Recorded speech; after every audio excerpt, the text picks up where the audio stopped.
Have you ever seen this carving? This is found at the ancient temple of Angkor Wat in Cambodia. What is this? 2,000 miles away in India, we can see the same ancient carvings. Not just in one temple, but in many, many ancient temples. But what is this? This is known as Samudra Manthana, which is Sanskrit for churning the ocean. Why would anyone churn an ocean? If you churn milk, you can get butter, but why would someone churn this ocean? No, this ocean was not made of water. It was made of milk. It's called the Sea of Milk. This is why the gods lined up on one side and the demons lined up on the other side and churned the Sea of Milk. Ancient builders did have an extraordinary imagination, right? They put a giant turtle at the base, and instead of the churning rod, they used a giant mountain. And the rope, it was not a rope, it was a naga, a giant snake. When you're a child, listening to the story seems fantastic. But as an adult, how do you make sense of it? We could dismiss it as mere fiction created thousands of years ago. But somehow, the Samudra Manthana refuses to be a thing of the past. It is recreated again and again, even today. This giant recreation is not even in India. It is the centerpiece at Bangkok Airport in Thailand. Yes, this is a recent recreation of the churning of the Sea of Milk.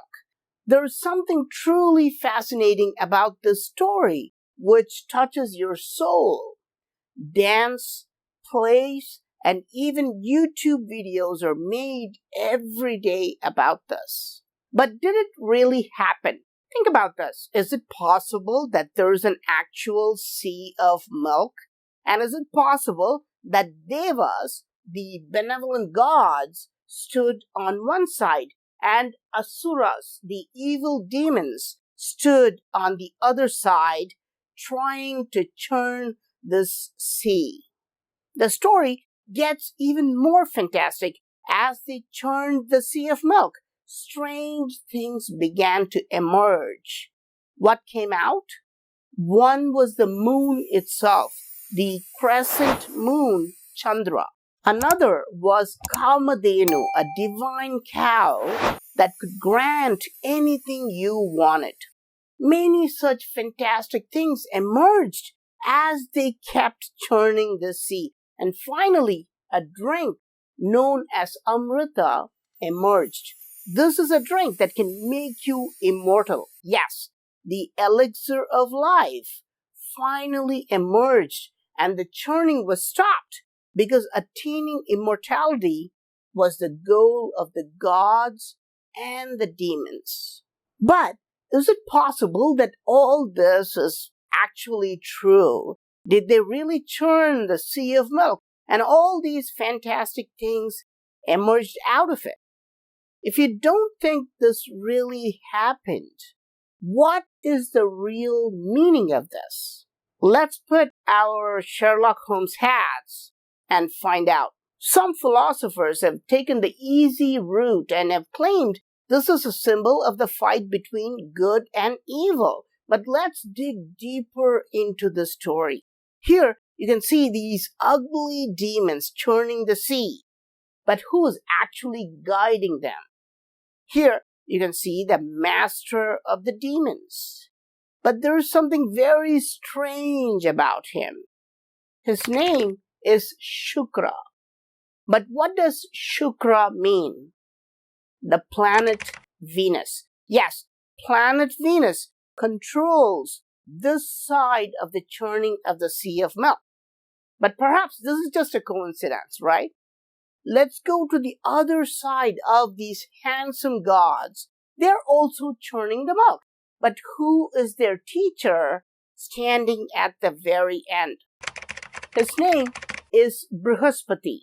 But what does Brihaspati mean? The planet Jupiter. Yes, Brihaspati actually refers to the planet Jupiter. So on one side there's planet Venus, and on the other side there's planet Jupiter. This is definitely not happening in a Milky Ocean. It's actually happening in the Milky Way galaxy. But perhaps both planet Venus and Jupiter are mere coincidences, right? But the story gets better as they keep churning. The moon, or Chandra, emerges out of it. This is crystal clear evidence that this whole event is related to the sky. In fact, the Samudra Manthana not only mentions celestial bodies, it also mentions celestial events using deities and demons, like Swarbhanu, who causes solar and lunar eclipses. The north lunar node is personified as the demon Rahu, and the south lunar node is personified as the demon Ketu. So there should be absolutely no doubt that this is happening in the sky. This is related to the sky. But what is the Samudra Manthan? Let's hunt for it in the sky. Where is the big snake used for churning the Milky Way? Where are the gods on one side, and where are the demons on the other side? They are right here, right in front of your eyes. You see this? This is the big snake. It is called the Draco constellation in Western astronomy, meaning a dragon, but drawn like a snake. In Hinduism, it is sometimes known as Sarpa, meaning serpent or snake. And right next to it, you can see a group of gods churning on one side. And right here, you can see the other group churning on the other side. Look how everything perfectly fits with one another. A snake in the middle, one group of stars churning on this side, and the other group of stars churning on the other side.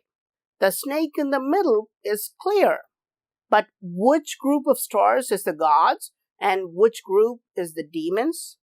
The bigger group is the gods, because the gods were more in number than the demons, and they were holding the lower half of the snake.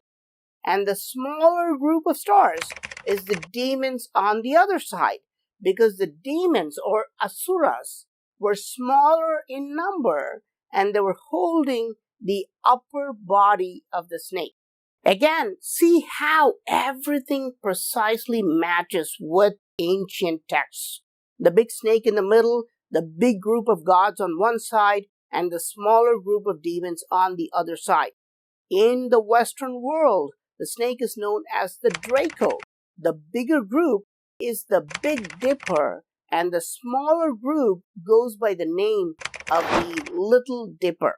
And this is all happening in the Milky Ocean, which is just an ancient term for the Milky Way galaxy.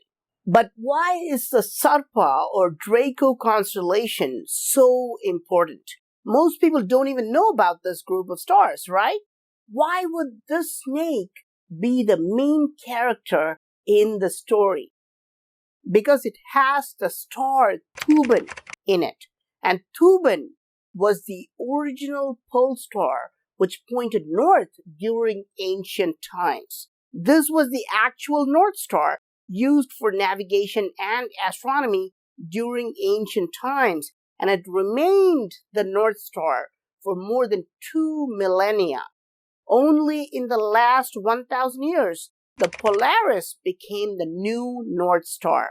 Now, let's wind the clock back 2,000 years ago. You would be using Thuban and the snake for navigation and astronomy every day.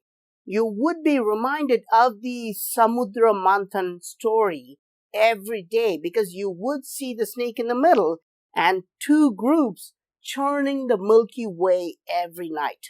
This is the real meaning of churning of the sea. The ancient Hindu story is symbolically talking about these three groups of stars. This is why you see other heavenly bodies like the Venus and Jupiter and the moon in this story.